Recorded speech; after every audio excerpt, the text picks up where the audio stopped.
Lecture 7. The Revolution in the 19th Century. We will begin this lecture with a quote from Metropolitan Anastasi, from his memoirs, which is called, well, it's just a collection of his memoirs on various topics.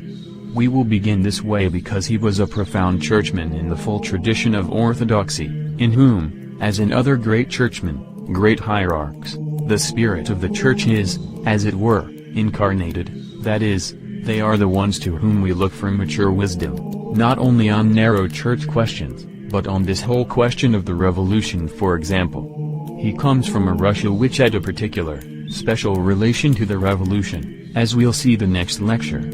And what he says has particular weight because it comes from outside, as it were, the main place where the revolution began. It comes from someone who was very deep, both in thought and feeling. And he has a very interesting observation to make about the French Revolution. This part is called From Conversation with My Own Heart. He says, in the French Revolution, as in a mirror, the light-minded character of this people was reflected. Its striving for posing, for beautiful phrases and gestures inspired by vainglory. All the heroes and the ordinary activists in this revolution, even the most moderate and serious of them, the Girondists, remind one of actors who stand before the face of a numerous audience and think only about what their contemporaries and their descendants will think of them. They gave themselves over to orgies on the eve of being beheaded so as to show by this their faked manliness of spirit. Many of them even strove to have themselves painted in the carts taking them to the guillotine, which was for them the last scene in this world. None of them thought about their responsibility before God, before history, or before their own conscience in this fatal moment for the country. This is a very profound judgment. And we'll see that it is even more true of the 19th century, which is filled with these revolutionary agents who are so posed and so fake, and you can look around you today and see the same thing. Everybody comes up with a new plan for society, everybody's dreaming about who they are going to bomb, how they are going to make a name for themselves, how they are going to bring about the final revolution, and they're all extremely shallow and posing. And they have no basis, no idea of responsibility before God, no idea that they are going to be called to account for their life, nothing but this senseless fever they have to spread the revolution. And they don't even know what it's all about. They're obviously just puppets in a play which is being played. They don't know who is the author or where it's going. And when they're finally shot down themselves, they just become, as even the communists say, manure for the revolution, the future happiness of mankind. But we now will follow the example of such as Metropolitan Anastasi, who thought very deeply on the question of the revolution, and try to get behind the ideas and the thoughts that are going on among people, and see if we can understand why these things happened, what the end of them is. We will see, especially in the 19th century, an age of egotists which probably has never been equaled before. These posers and egotists. Everyone comes up with a new theory, it's been revealed to him, it's the latest thing and the most fantastic idea. There was a great feeling of freedom. You know, remember that Wordsworth talked about it being alive in the dawn of the French Revolution. Everybody was so overjoyed, it's a new age that's coming. And this same feeling persists throughout this early part of the 19th century when everybody comes up with a new social system. And they come up with the most fantastic schemes. If you go back now and read, you can see this is a golden age for crackpots. They come up with ideas of theocracy. There was a fantastic thinker, Poplaradovi, who reconstructed the ancient Hebrew language and translated Genesis with a metaphysical interpretation of it. And then he came up with an idea of a great theocracy. And, by the way, this very same spirit is reflected in Greece, where it came a little bit later in the crackpot, Mkrokis, at the end of the century, who thought he was first one to prove the existence of the Holy Trinity by reason and so forth, the same idea, some kind of spirit of overwhelming pride, at the same time extremely shallow. And this, of course, is totally foreign to orthodoxy. And the reason it could come was because Christianity was lost. The period we come to now, this period, actually is contemporaneous with the revolution itself. In fact, it begins just before the revolution and carries on after the revolution. It's the period of the late 18th and early 19th century. Here we have many conflicting revolutionary ideas. We'll examine a few of them in a minute. And one wonders, how are we to tell which are the important ideas? And the key to that is looking at around us in the world today, because the revolution is the historical process which has produced the world of today. And we can see the key ideas by examining chiefly the one form of the revolution which is dominant today, that is, communism, and even threatens to swallow up the whole world, and also by examining our own philosophical, spiritual environment in the free world to see what it is that moves people in the free world. Much of the thought in the 19th century would have seemed the fantasies of some kind of crackpots, if Marxism had not conquered Russia and now half the world and shown us that these ideas are very much a part of the spirit of our own times. And there's definite reasons why they've triumphed. We will not try to trace any one revolutionary school, such as liberalism, or socialism, communism, or any of the secret societies, even if this were possible, because we want to understand the mind that gave these birth, that is, the revolutionary mentality. There are in this age, if possible, even more secret societies than existed in the 18th century. And it becomes even ridiculous, there are so many of them. And each one is involved with being a conspirator, of hiding its plan from the rest of them, trying to gain dominance. And the ones who are in the lower ranks are afraid there's a higher secret that's not been revealed to them. And they're afraid that it's not what they want. And they're going from one to the next. There's one kind of group in Italy which sits before bonfires in the darkness in the moonlight thinking about how to unite Italy and make Italy the center of the world, revive the Roman Empire and all kinds of fantastic things, blood oaths, and all this kind of thing, which especially the young people of that romantic age were very inspired by. It's not possible to see how influential each one of these little sects was. Obviously they had a great part to play because in many of these revolutions, at the right time, there were people who came and inspired the people to march the right direction in order to get their revolutionary ideas across. But this is actually secondary importance because whatever they achieved by their conspiracies would not have been able to be preserved had it not been for the fact that the spirit of the times was receptive to it. And that's what we want to examine, the spirit of the times, which is primary. In the next lecture we'll also look at the conservative reaction against the revolution to see if we can't get a picture of the whole developing mentality of the 19th century which produced the present world which we live in, which has revolutionary ideas and governments standing against so-called conservatism. We will see whether this can be called conservatism or not. In fact, we'll see some very interesting revolutionary ideas in the middle of these conservatives.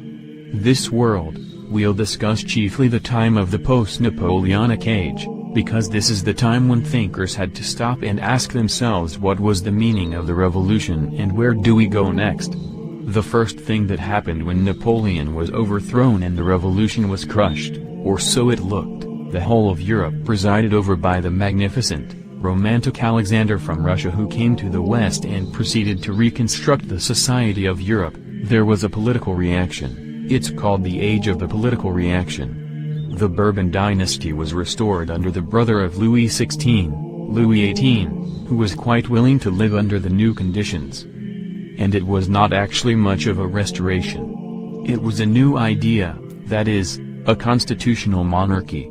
It was not the old absolutism of the 18th century. Therefore the revolutionary ideas already gained somewhat of an acceptance.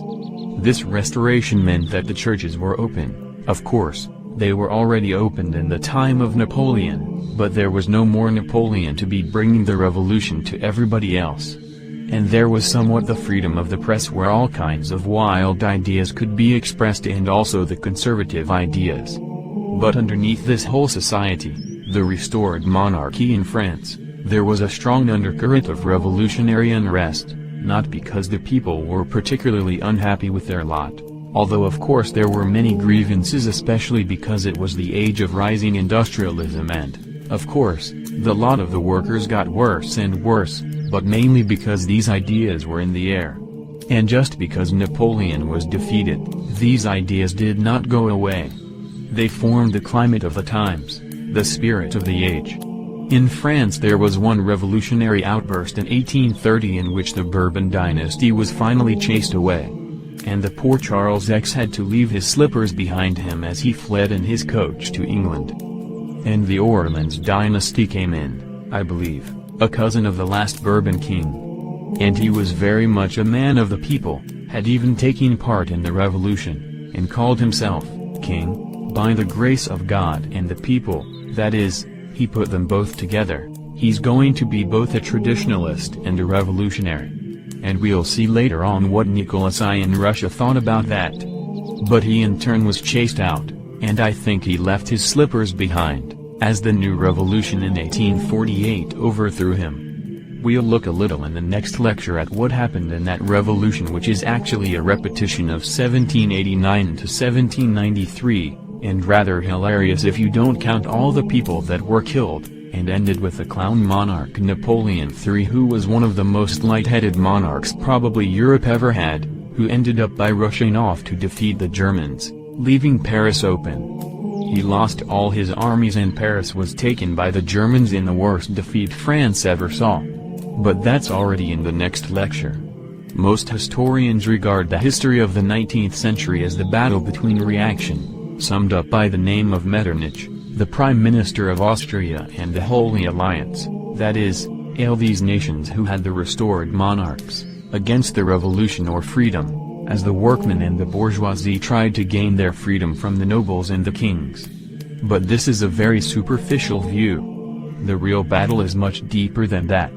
This time, not just the time after 1815 but the time before, a decade or two before, the whole time of the revolution and afterwards through the first half of the 19th century, is the age of Romanticism. This is the time when the Enlightenment ideas of reason, of humanitarianism, of Voltaire and Diderot, the rights of man, the making of constitutions, thinking things through and coming up with logical deductions which will save mankind, all this is rejected.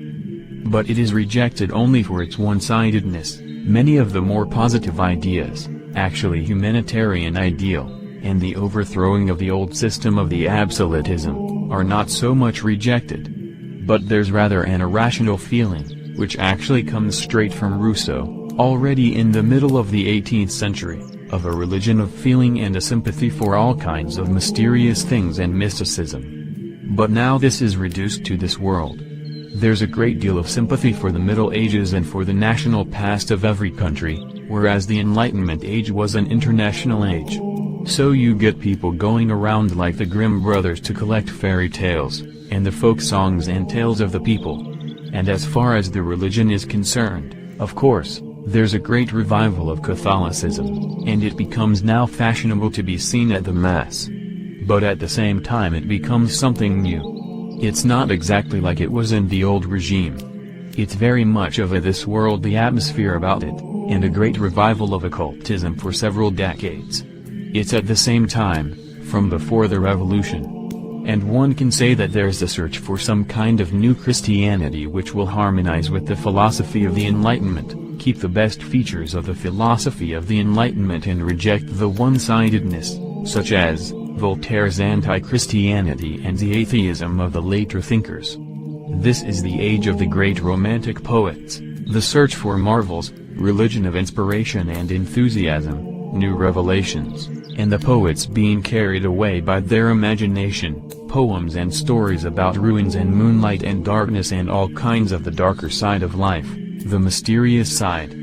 This is the time of Cagliostro, who, by the way, was mixed up with one that plots to overthrow the king in 1789, and Franz Anton, Mesmer the hypnotist.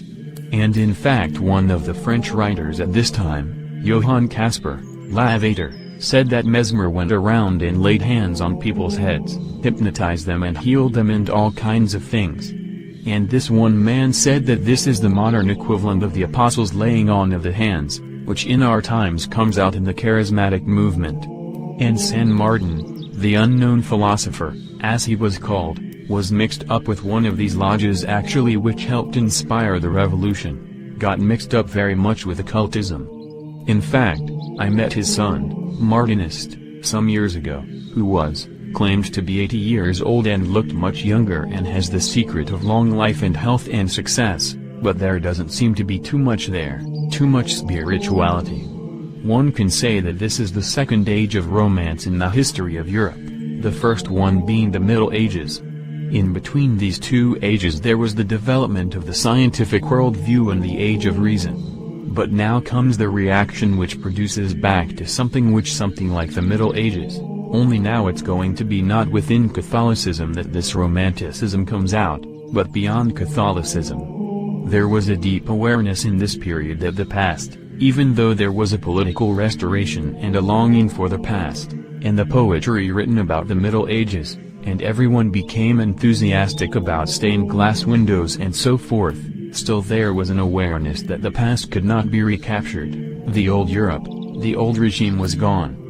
And there was a deep undercurrent at this time, a longing for a new unity, a new kind of golden age, something like the Middle Ages where everyone was inspired by a common ideal and art would flourish and the sciences would progress harmoniously.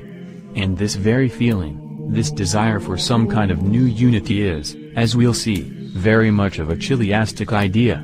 And in fact, we can say that this whole period, including the revolution and the romanticism of the poets and artists, and the mysticism of the sects and lodges, and as we'll also see even the Christian sects, is part of one great outburst of chiliastic fervor.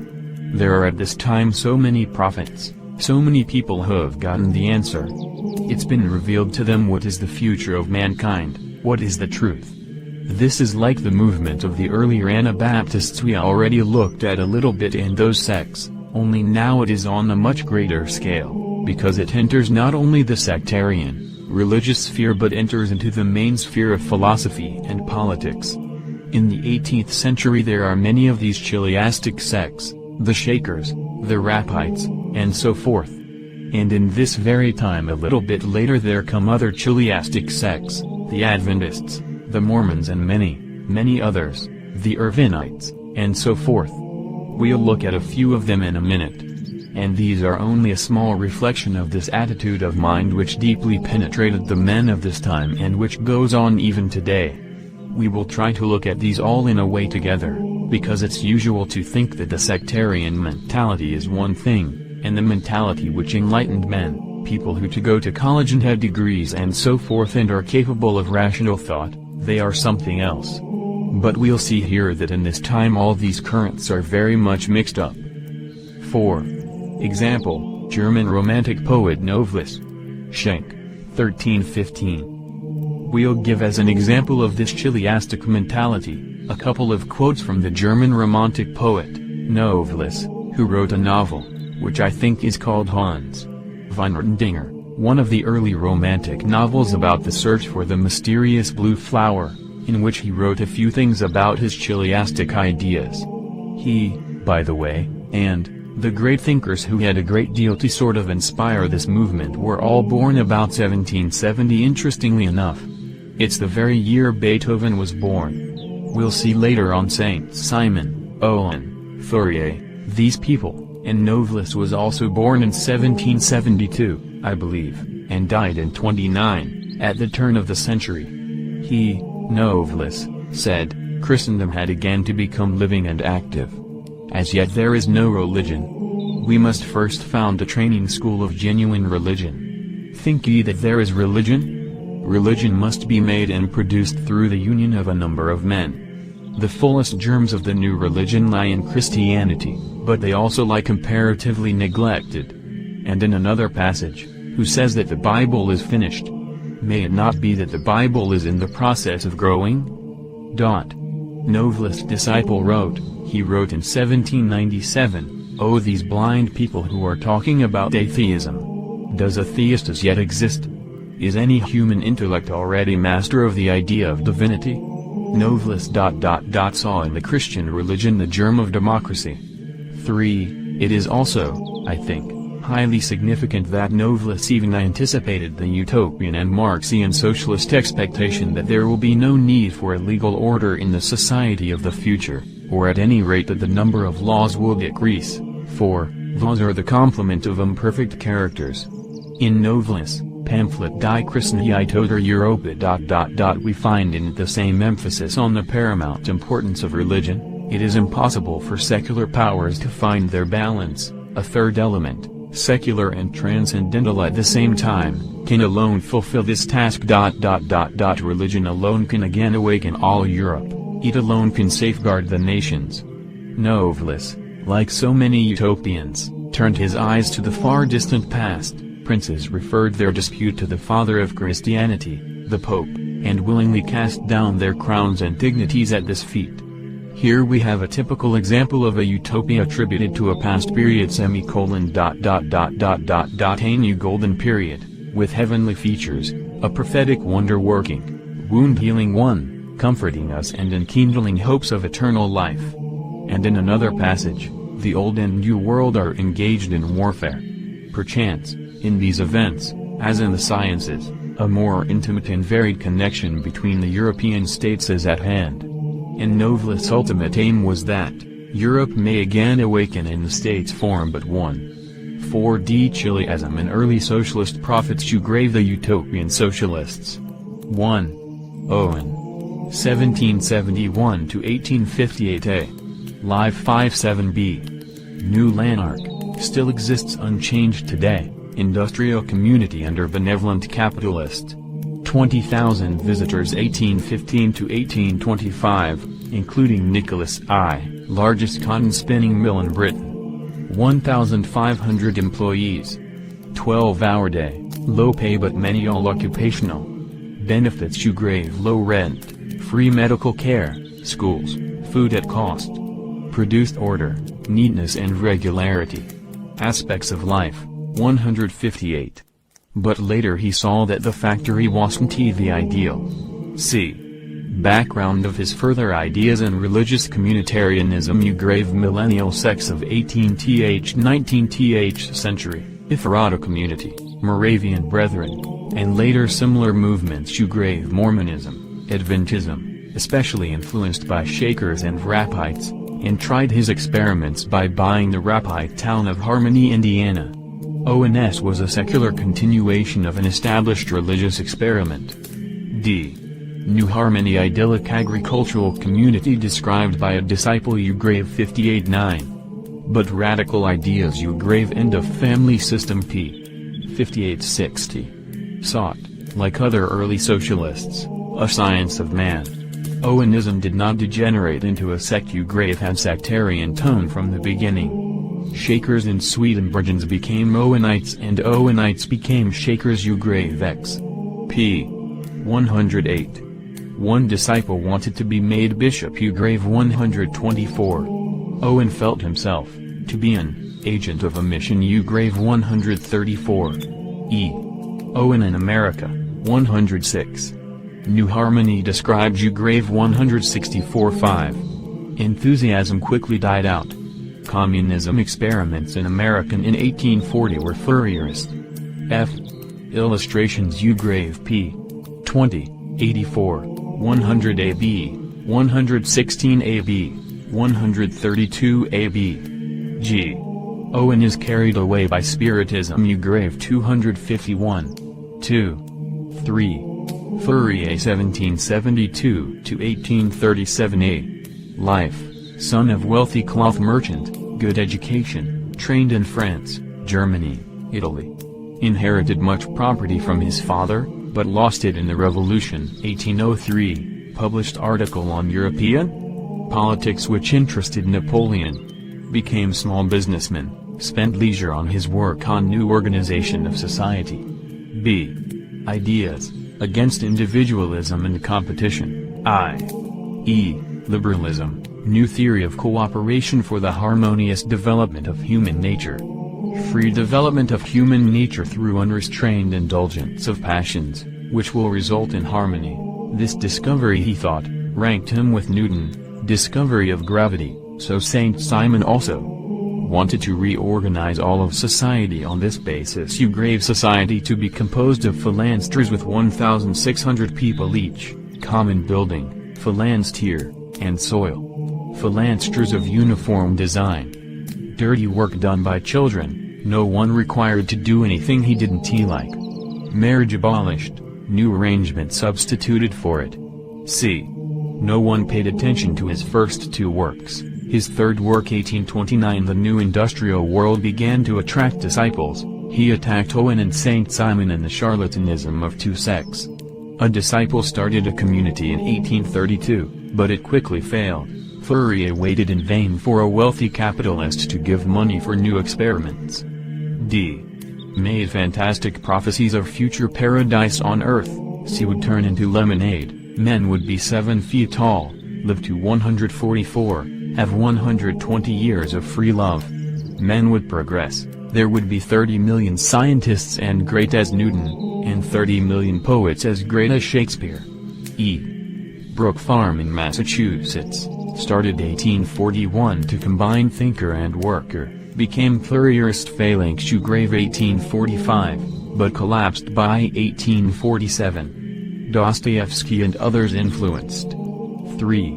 Saint Simon 1760–1825 Life, pp. 1925. Claude Henri de Rouvreau, Comte de Saint Simon, who was born in 1760 and died in 1825, was in a sense the child of both the old regime and the philosophy of the Enlightenment. Saint Simon fought at the Battle of Yorktown for industrial liberty, and in his early 20s he devised plans for the building of canals to join the Pacific and the Atlantic in Nicaragua and to link Madrid with the sea. Upon his return to France, he used his wealth to gather as his tutors the most eminent scientists of France. His soon spent wealth was restored during the Revolution when he speculated in church lands, though he consequently almost lost his head under Robespierre. Once more he surrounded himself with the savants of the time, traveled to Germany and England, and unsuccessfully tried to marry Madame de Staël. Slowly his ideas on scientific method, industrialism, and the application of science to social organization took systematic shape, and from 1802 onward, they appeared in a steady stream of pamphlets and books. Falling again poverty-stricken, Saint Simon became dependent on the charity of a former servant. After 1810, he was surrounded by a following of young engineers from the École Polytechnique, chief among whom were Augustin Thierry and Auguste Comte, who acted as his secretaries and collaborated in his writings. Apparently disappointed by his lack of success in persuading the rulers and the intelligentsia to support his proposal for social reconstruction, Saint Simon attempted suicide in 1823. His last work, The New Christianity, with its religion of human brotherhood, appeared in the year of his death, 1825. Saint Simon acknowledged, Condorcet, as one of the strongest influences on his own thought. In Condorcet's writings, Saint Simon saw the perfection of scientific methodology as the basis of human progress. In the last phase, Saint Simon in the New Christianity called for a religion based upon brotherly love and concerned with achieving bliss on earth. The basic concern of religion was to be the speediest amelioration of the lot of the poor. 7. The term Saint Simonianism refers here to the disciples of Saint Simon. It must be made clear that Saint Simonianism, while maintaining certain basic tenets, from its beginning until its dissolution, continuously underwent changes in others. Yet a basic unity existed in its attempt to put an end to what was regarded as the revolutionary situation of the age. 8. The theory was expounded in a series of public lectures held bi-weekly after December 17, 1828, and known as the Doctrine of Saint Simon. An exposition. First year, 1828-29. While this second phase of the Saint Simonian movement had a general unity of thought, there emerged slowly a stronger religious and political emphasis which tended to subordinate the earlier scientific and industrial interest. This new emphasis led to the establishment of a hierarchically organized Saint Simonian Church in late December, 1829. The doctrine was propagated through public sermons and teachings in Paris, by missions sent to the provinces and to Belgium, by pamphlets, and above all through the pages of the Weekly Organisateur and the Daily Globe. The Globe had been the famous liberal paper of the 20s and became Saint Simonian in November, 1830, after the conversion of its manager, Pierre Leroux, to the new religion. In the Globe, The Saint Simonians received their greatest degree of attention. 9. The Saint Simonian Church foreshadowed the basic structure and philosophy of the religion of humanity of Comte in his later years. Buchez, the later Catholic socialist, was a member of the Saint Simonian hierarchy. Heine and Franz Liszt regularly attended the Sunday meetings. Carlyle and Mill corresponded with the society. Saint Yves and George Sand expressed their keen interest and approval, while Lamartine, Balzac, and Lamennais watched with mixed emotions. Stendhal, Benjamin Constant, and Fourier found the new philosophy sufficiently important to attack it. Even Goethe, while criticizing the Saint Simonian collectivism regularly received the globe. The new religion claimed over 40,000 adherents by the middle of 1831 and was well known to every educated person in Europe.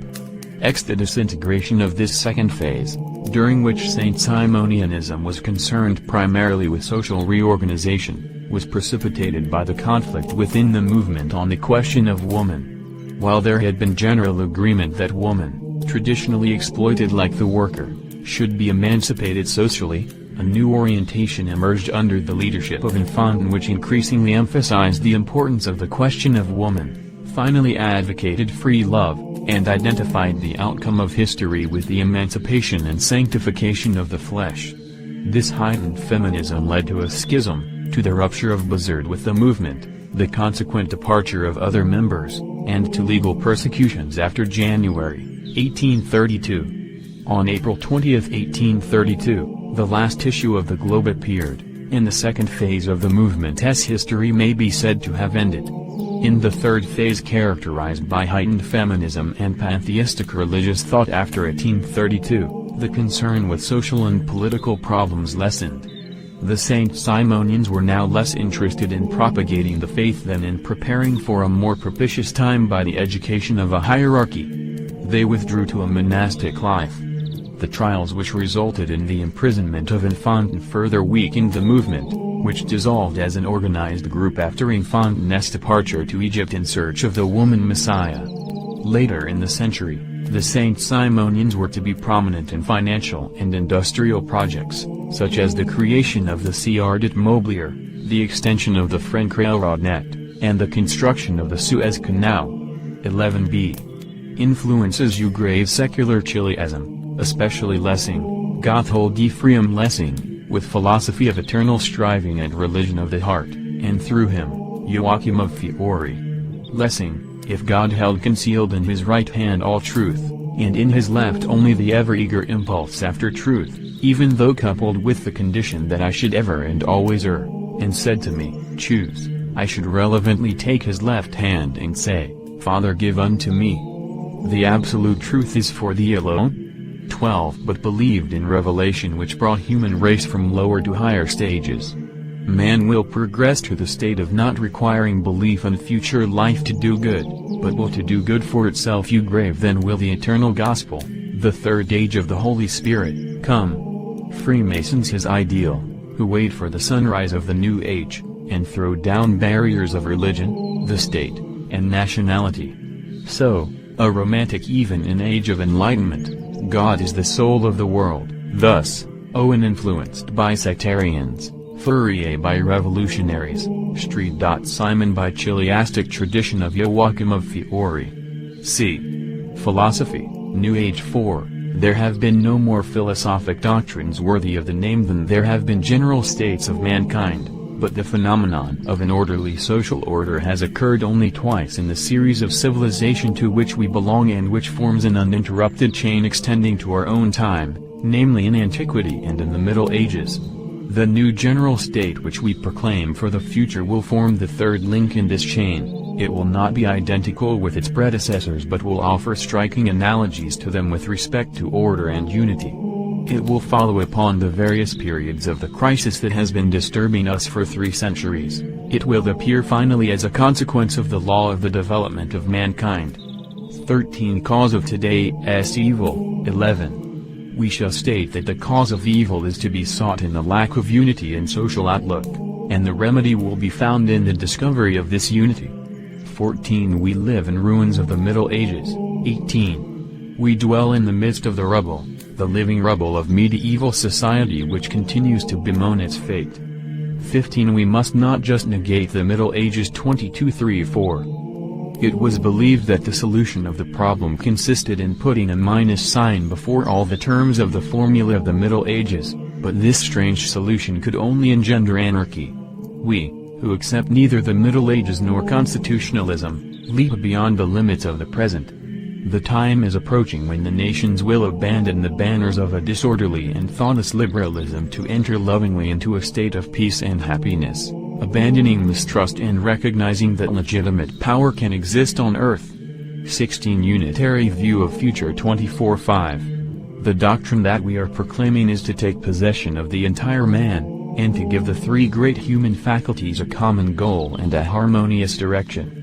By its means, the sciences will make unified progress towards the most speedy development. Industry, regulated in the interest of all, will no longer present the frightening spectacle of an arena, and the fine arts, once more animated by ardent sympathy, will reveal to us the feelings of enthusiasm in a common life, whose gentle influence will make itself felt in the most secret joys of private life.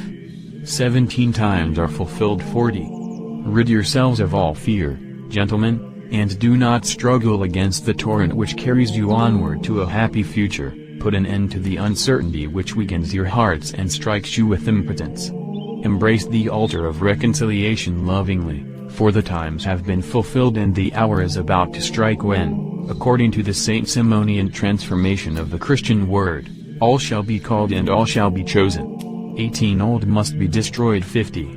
For the happiness of mankind requires that the work of destruction, to which this method has been applied with such effect, be completed. 19. New and final state. 56-7. Today mankind is traveling toward a final state which will be exempted from the long and painful alternatives and under which progress will take place without interruption, without crises, in a continuous, regular, and constant fashion.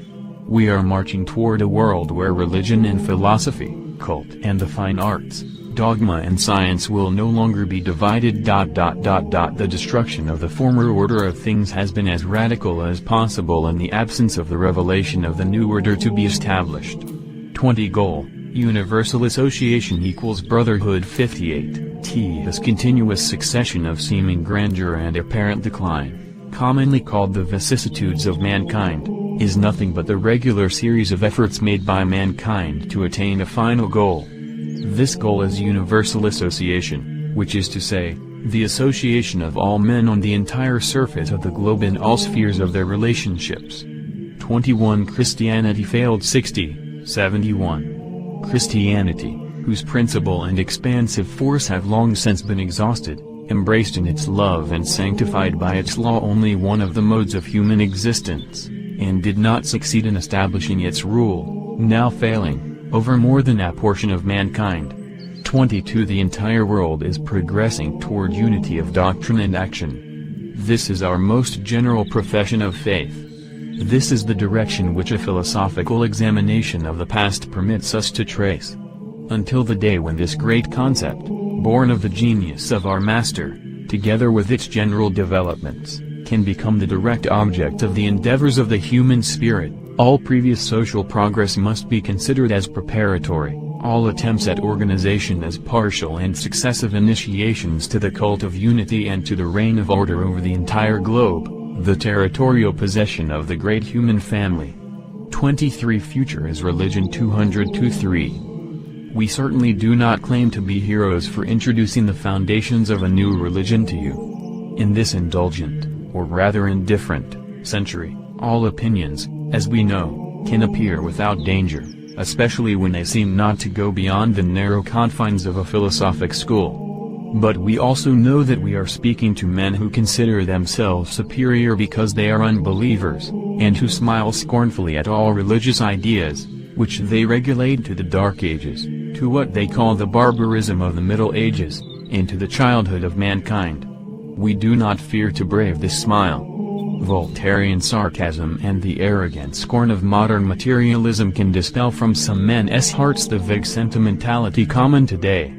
They can frighten away and confound that type of individual religiosity which in vain seeks forms to express itself, but they are powerless to destroy deep conviction. Yes, gentlemen, we have come here to expose ourselves to this sarcasm and scorn. For following Saint Simon and in his name, we come to proclaim that mankind has a religious future, that the religion of the future will be greater and more powerful than all those in the past, that it will, like those which preceded it, be the synthesis of all conceptions of mankind and, moreover, of all modes of being. Not only will it dominate the political order, but the political order will be totally a religious institution, for nothing will be conceived of outside of God or will develop outside of His law.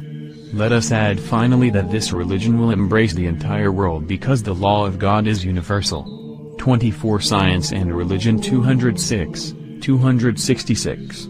Take the religious standpoint, but one more elevated and broader than any mankind has yet attained.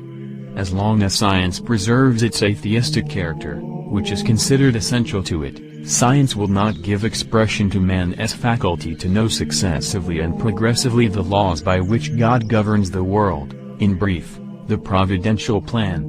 None of the discoveries upon which atheism, when threatened, relies will be able to escape the formula, "This is how God manifests himself."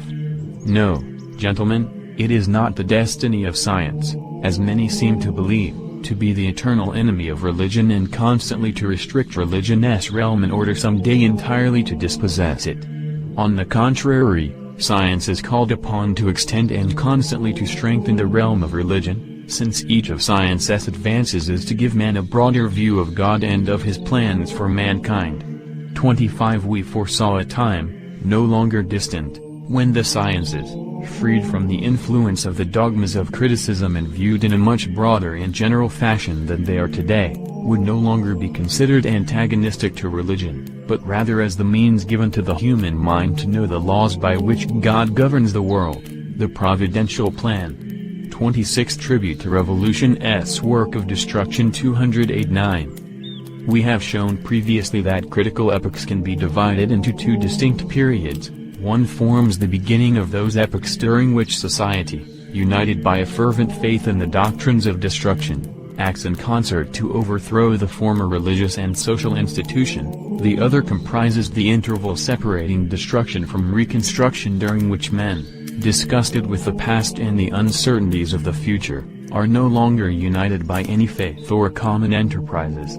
What we have said concerning the absence of morality in critical periods refers only to the second of the two periods which they include, but not at all to the first, or to the men who figure in it and who, through some sort of inconsistency, preach hatred through love, call for destruction while believing to be building, provoke disorder because they desire order, and establish slavery on the altar they erect to liberty.